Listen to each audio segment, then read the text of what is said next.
Thanks for coming down today, guys.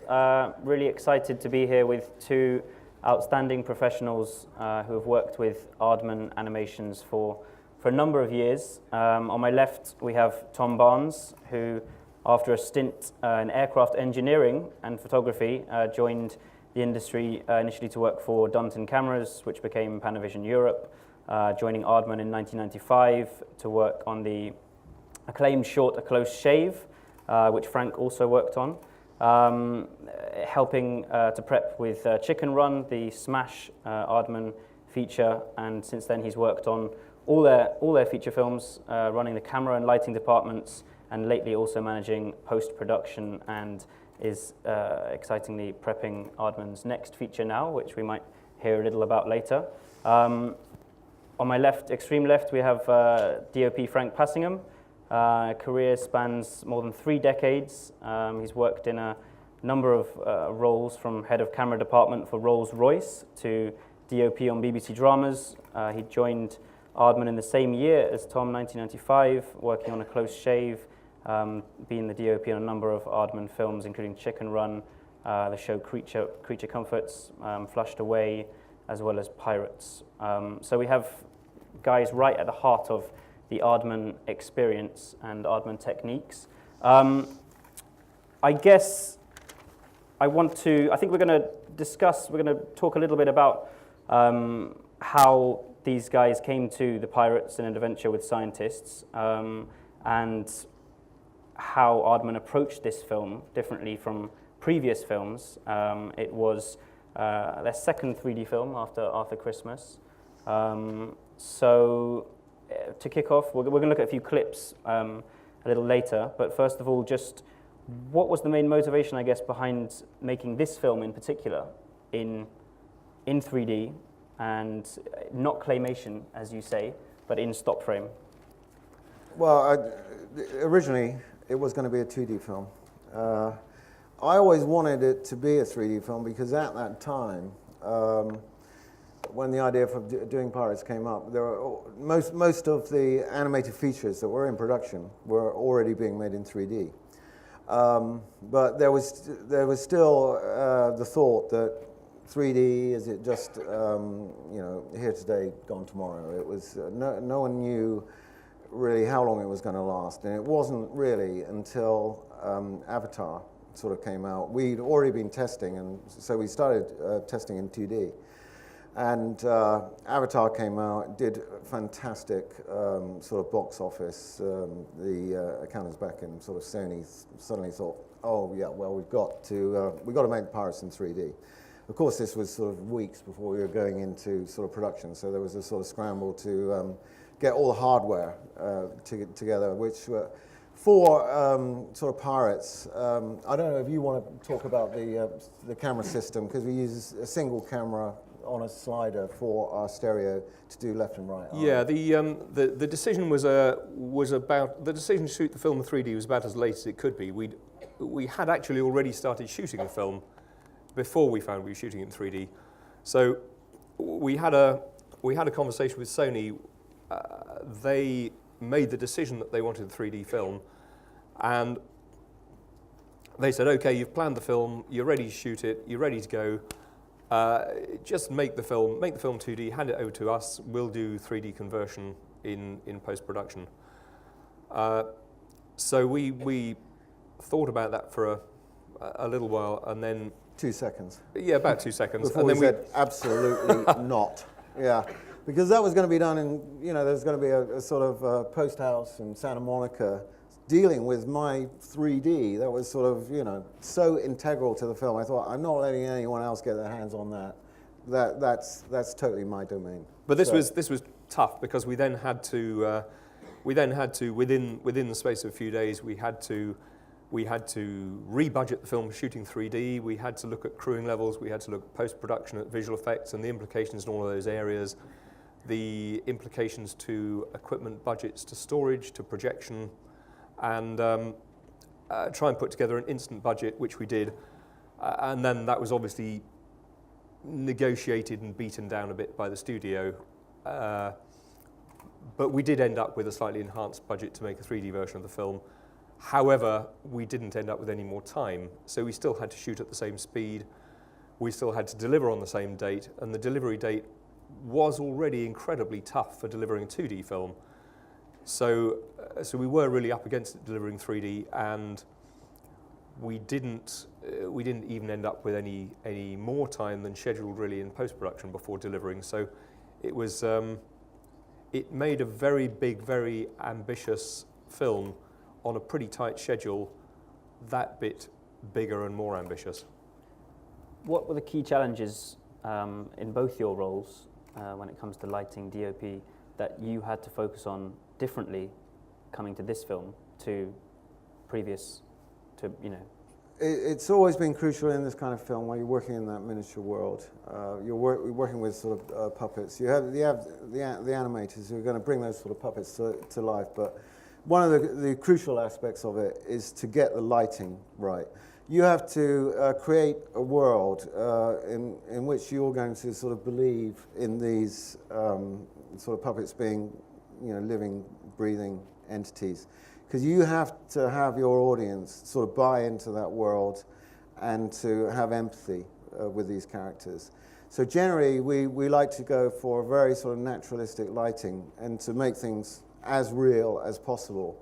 And just to recall what Ang Lee said yesterday was what he felt that the 3D was bringing to his movie, The Life of Pi, was that it just made it more real. And that was what I found on, first of all, I'd previously worked in 3D on the movie Coraline in Oregon.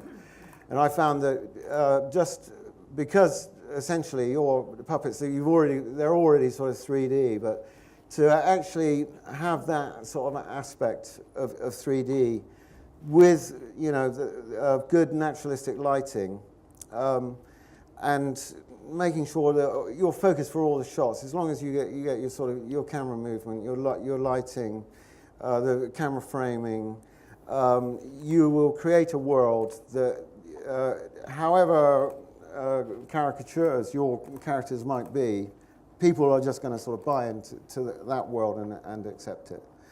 And I found that 3D was a fantastic asset to help people to buy into that miniature world.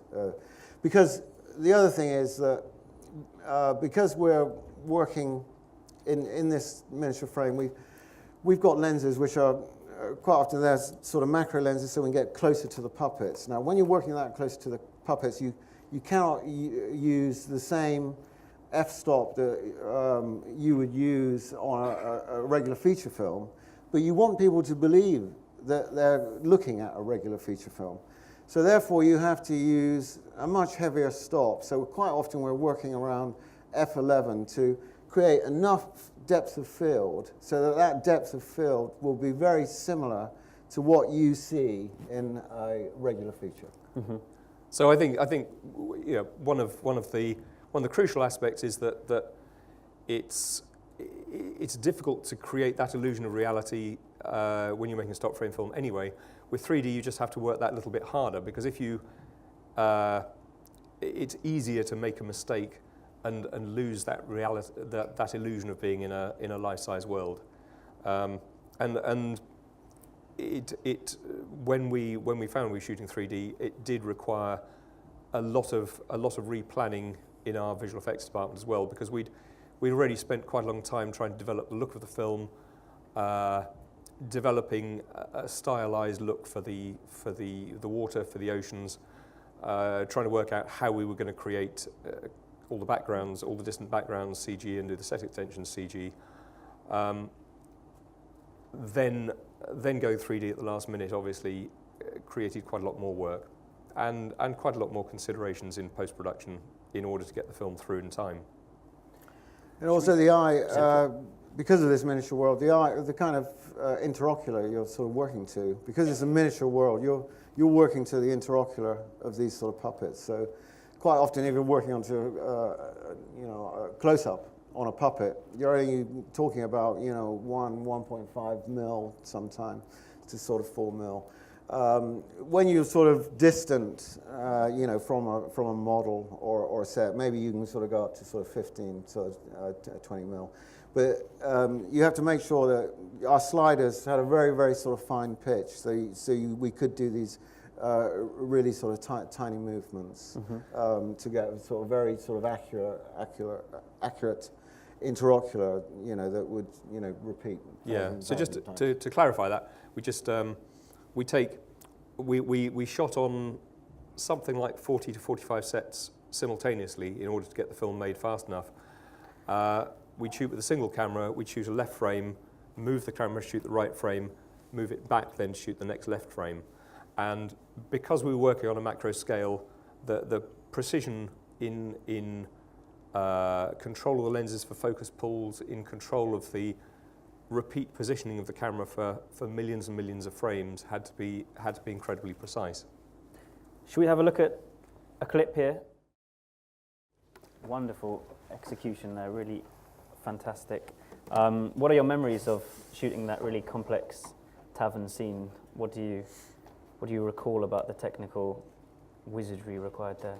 Well, there were several sets because in any complex scene like that, because I don't know how many pirate captains do we have in total, but we had about 10. we had quite a few more than that because of the costume changes as well. I think we had somewhere around 15 or so altogether at one stage.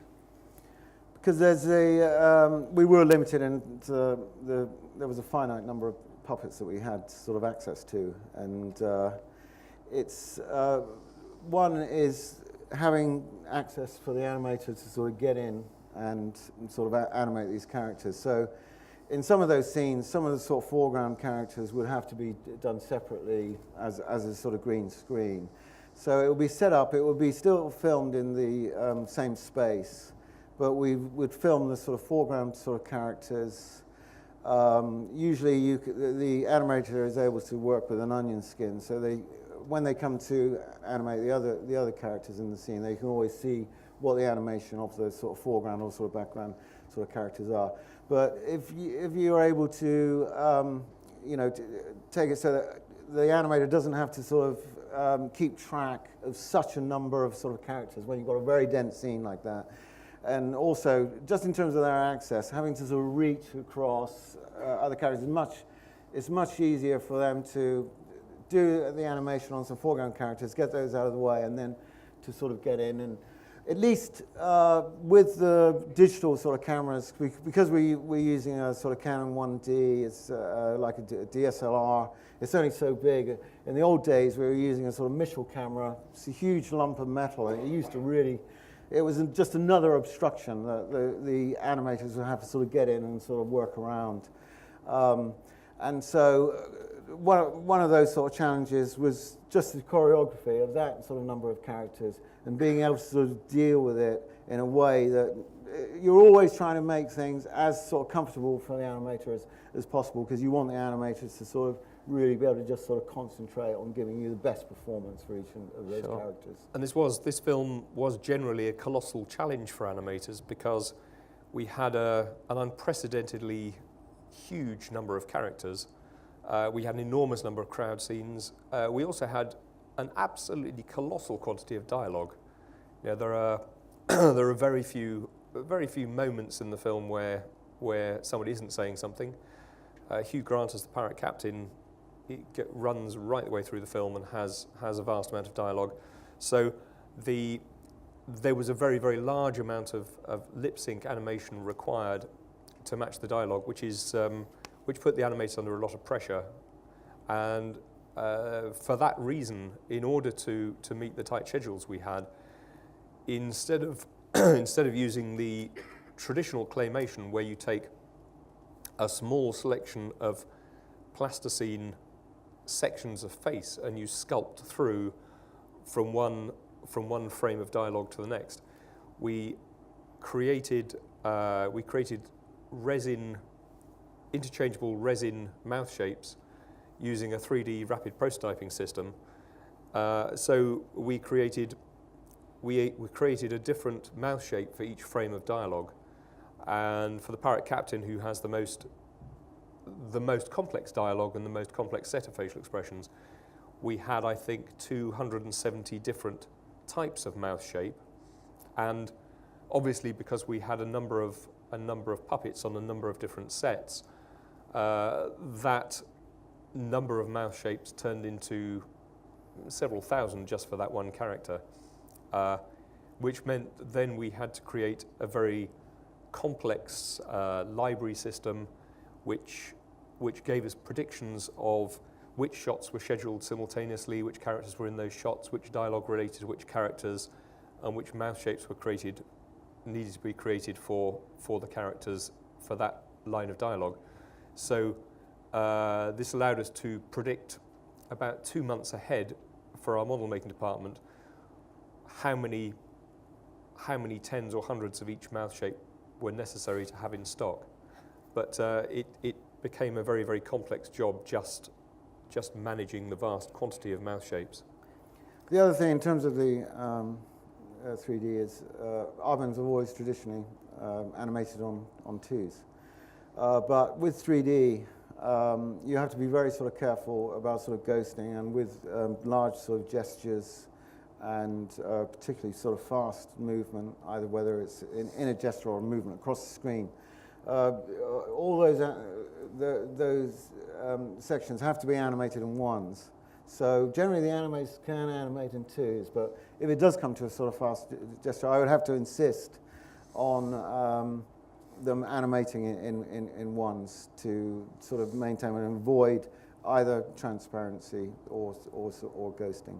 That was important. How long did it take to shoot that sequence? That's difficult to say because that went through. It was probably filmed over the course of a year, actually, because it was very, very sort of spaced out. One of the animators was working on the tavern scene for about a year. And we were on 3 or 4 different sets. And on, yeah. So at one stage, a number of different sets for reverse directions and to allow those shots to fit into the schedule. Yeah, and a 4th set, which was a very large exterior, which was about 40 feet long, which was the whole exterior of Blood Island, which included the tavern, you know, where the whale lands. So the whale is, in fact, sort of CG, but the rest of it is all model. The interaction of the CG and the models themselves, to what extent was that something Aardman was totally comfortable with? Was that something you welcomed? Were you trying to limit the... I think we were comfortable with it because it was necessary for the scale of the film. Because this was a film set in quite a large world, quite a big environment. Because being a pirate film, it required oceans. We knew that water is something that's very difficult to do as a stock frame element. So we knew we needed to use CG. But the visual effects team produced the interaction between the visual effects elements and the model elements in a fairly traditional way by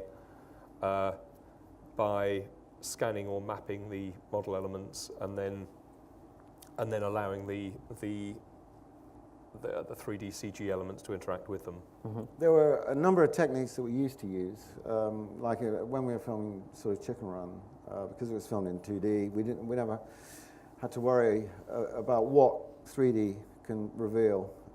In terms of in Chicken Run, we were able to use sort of false perspectives and showing sort of landscapes getting smaller. But in the 3D world, all those things are revealed, and you can't get away with them any longer. They're also working digitally, and instead of working on film, in the past where we could use large scrims with sort of lighting effects on them, because basically that's like a huge grid, and your sensor is also a grid. You can't get away with doing any sort of camera movements without getting terrible moire effects. So there's certain no-go areas. Now we're in that digital world.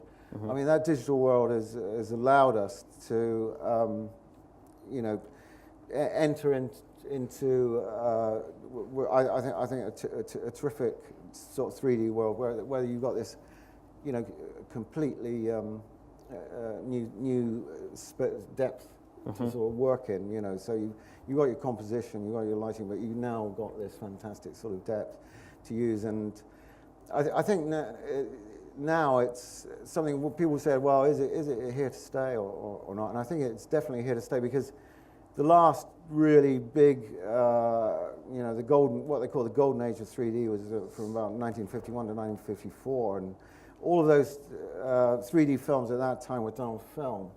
And there was a good reason why that period of 3D never really lasted, because everything was on film, and you really had to be a sort of perfectionist, like the projection, setting up a projection to show 3D on film. It had to be so precise, and the color for left and right eye had to be absolutely sort of perfect, as perfect as possible.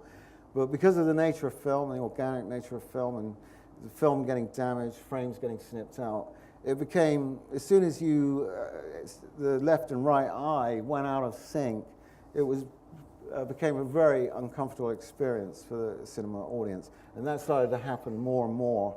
And I think that's one of the main reasons, because of the organic nature of sort of film and 3D at that time, that it never lasted. So I think now we're into this sort of digital world. I think it's just, you know, it's going to be, you know, more and more interesting to see where we go from here in that 3D world. I have a macro question before we open it up. I'm sure there are some questions from the audience. Just the interaction with Sony, you know, major, huge studio. Obviously, your first 3 films you worked on with DreamWorks, last 2 with Sony. How do you interact exactly with their VFX animation departments? They obviously have their big in-house department. To what extent do they say just go and do your thing? I think with DreamWorks Animation released relatively few films, so our relationship with DreamWorks, with Jeffrey Katzenberg, was a very interactive one. He spent quite a lot of time at the studio. He would be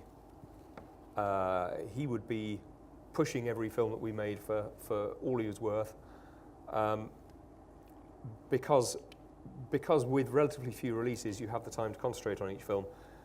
With Sony it was a little bit different, and they were slightly more hands-off because they are a much bigger studio and have a much more intensive release pattern through the year. So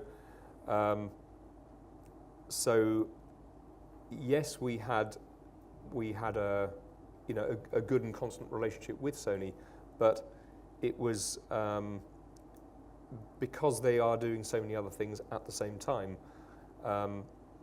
The sort of the weight of the colossal size of the studio doesn't really have an impact on you until you get to the colossal ramp up of marketing prior to the release.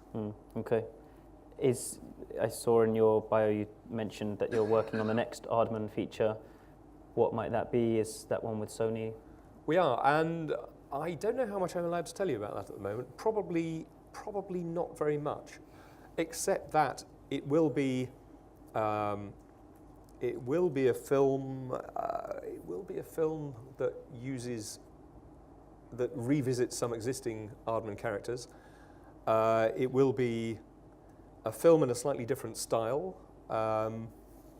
It will be, I can't tell you which studio we're working with because I don't think that's public knowledge yet. So there's really very little I can tell you. You heard it here first. But you did hear it here first. It's a film. It involves recognisable characters. It involves It's going to be an exciting film. It's going to be an exciting film. It's a film, I think. It's a film. It's a film. We start making it January next year. We finish it towards the end of next year. It will be released probably early 2015. Well, animals. There will be animals. There'll be animals. Yes, there will be animals. Yeah. Okay, I could start digging after this. So I think we're going to open it up. I think, how long do we have? 10, 15 minutes? I love looking at the clips, but I guess it was quite long. I'm interested if there are questions. Let's see, are there questions? I'm just looking out. One at the back there. Let's take a question. There's no greater fan than me, and I love how you make things for real. Can you hear them, guys? I can't hear. Sorry. This is not okay. Yeah. So there's no greater fan than me, and I'll cut to the chase. I couldn't see it. I took my glasses off and I was trying to compare during the entire clip, and I couldn't see it. And I appreciate all your hard work and devotion and everything. That's why I love you, because you won't compromise. You'll make the real puppets into people. But I take kids to the cinema, and I take special needs kids to the cinema. And it's very hard on ordinary kids to put on glasses, but with the other kids, they love your characters and they can relate to them. But you can't put on this contraption. But even me, I couldn't see the difference, even with the whale. And I think you're shooting yourself in the foot, because all these kids, and you have to look at the whole spectrum of people. They relate to your characters more than any other computerized, things with not the care and devotion that you put into your characters. And you've created a screen to obstruct that immediacy. So I don't understand, was it a commercial pressure from Sony? It destroyed to me. I took off the glasses, it was brighter, it was happier. Why 3D? I think there are a couple of answers here, but one is that it was very, very important to us when we made the film that we were making a 3D film, but at the same time as making a 3D film, we were making the very, very best 2D film that we could possibly make as well. And the film was released in 2D and in 3D, and depending on where you lived, you would have had more or less of a choice between the 2D and 3D versions. But we were also very aware that it had to work really well in 3D. We had to give as much attention to the traditional aspects of lighting, of animation, of performance, of character, of story, because the film would be seen by a lot of people on a domestic television or on the back of the seat in front on an aircraft. Probably the majority of people will see this 3D film in 2D. So it was very, very important for us that it was the best 2D film we could make, as well as the best 3D version of that film that we could make. Yeah, But sorry, also one other thing. You mentioned light level. There will always be a problem with current projection systems with 3D light level. The light level when you're projecting 3D is dramatically lower, and one of the reasons that we had such a difficult time in post-production is that you do have to grade a film entirely differently for the 3D release. You have to make it work with Dolby systems like this, but also with active glasses and with polarized glasses, so you get a slightly different reaction of colors with all those three versions. But you're working with very, very low light levels on a 3D screen, and that does give you a lot of really big challenges in the grade. You have to push the grade for all you're worth to keep the life in the film when you're making a 3D version. So it is tough. Yeah, and that's one of the things you have to be aware of while you're making the film. So it was always important to look at the rushes both in 3D, to look at them in 3D and to look at it as close to the scale that you're going to see it in a cinema, and quite often to take your rushes and see them projected in a regular cinema, not just on your viewing screen in the studio. That's really important. I was always aware, and I heard all these sort of comments about people going to see 3D films, and they take off their glasses and say, "Oh, it's much brighter," or "I prefer to see it in 2D," and that's absolutely sort of fair enough. So, because I was aware of that, during the making of the film, I was always very careful especially in sort of highlights and especially in three-quarter and sort of backlighting, is you must take absolute care of your highlights. So you can never really sort of burn out ever. You always have to protect that highlight, always to make sure there's detail in it, because otherwise you've got nowhere to go in the grade. Because when it came to the grade, 3D grade, I wanted to push it as far as I could to make it the brightest 3D experience that people could have.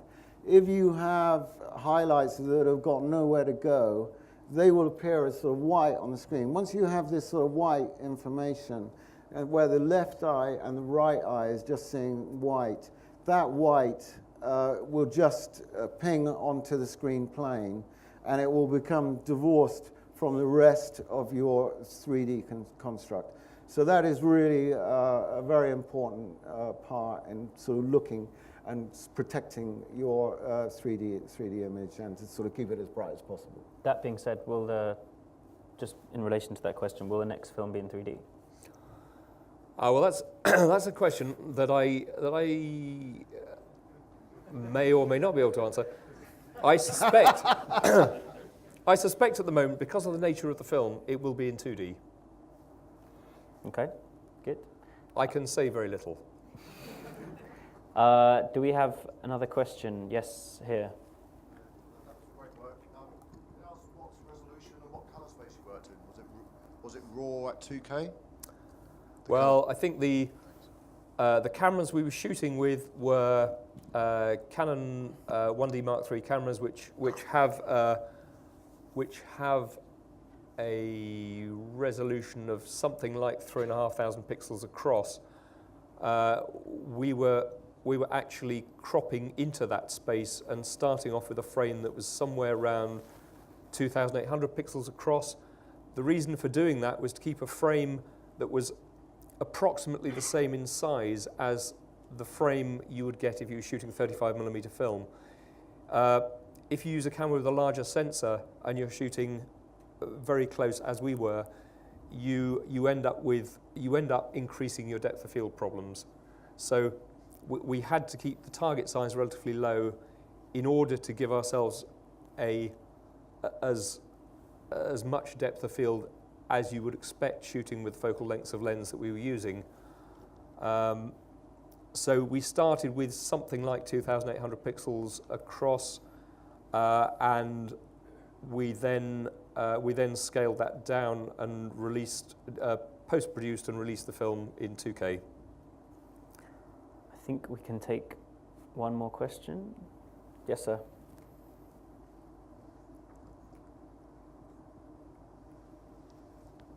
Assuming for a moment that there was some external pressure put on you to work at high frame rates, or much higher frame rates than currently, what would the business and technical implications be for you? Well, we were discussing this briefly last night. A high frame rate sort of doesn't make any sense for stock frame animation because, as Frank said, we traditionally we shoot in twos, which means for every movement of a puppet we shoot 2 frames. So you get 12 different frames per second. It's just that each one is repeated twice to give you the 24 frame a second shooting speed. The difference, I suppose, for us would be, first of all, we would have to shoot twice as many frames. It could potentially slow down our animation. It gives us a lot more frames to store, so it would increase technical costs and post-production costs to a degree. The advantage would be, I suppose, that if we were to shoot a tighter progression of frames when things were crossing screen, we would be able to avoid some of the 3D problems of exaggerated motion blur if something is moving. Other than that, for stock frame animation, I think there would be very few advantages. So if we had the choice between shooting high frame rate or 4K, say, I would much rather shoot 4K and keep the frame rate the same. Yeah, when I went to see The Hobbit, I hated it so much in HFR. It was somewhere that I never really wanted to go. I could see the single benefit was, okay, that's sort of fast moving, but I think there are other ways around that. And it's like that sort of process is almost sort of fighting itself, you know, because you have this, you know, a higher degree of resolution for every sort of frame. So you're seeing too much, and it's almost like you need to sort of put back in sort of more motion blur to actually sort of take care of it. So I thought that this was a kind of, HFR was this huge monster fighting itself on the screen, and nobody was winning, and I wasn't enjoying the experience. And I think as another thought to give you, there are some other issues, I think, with high frame rates potentially, and that is that if you have a high frame rate, then by its nature you can't use as long a shutter speed for each frame as you would if you're shooting 24 frames a second. So if you have a 24 frame a second release of a high frame rate film, you therefore you are very likely to have a more staccato form of movement because your duration of frame is very limited when you're shooting. You will have less motion blur in every moving shot. So I think you could run into some problems if you're aiming for a dual release as well. Tom and Frank, thank you very much indeed for sharing your work with us here today. I think we all really enjoyed it. Thank you. Thanks.